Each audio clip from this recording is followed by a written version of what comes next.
పాడను నీ కృపలను, వివరింప నా వల్ల కాదయా. ఏమి చెప్పి పాడను నీ కృపలను,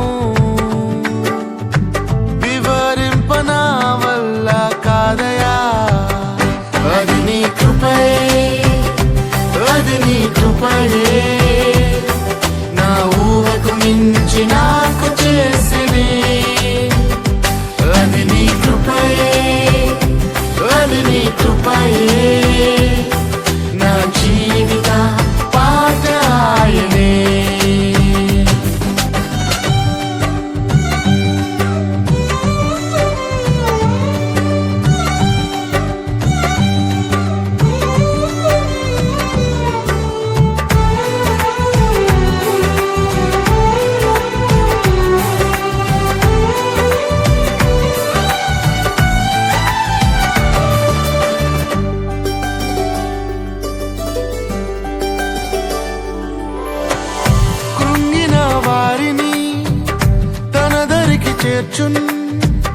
కృంగిన వారిని తన దారికి చేర్చున్, నమ్మిన వారిని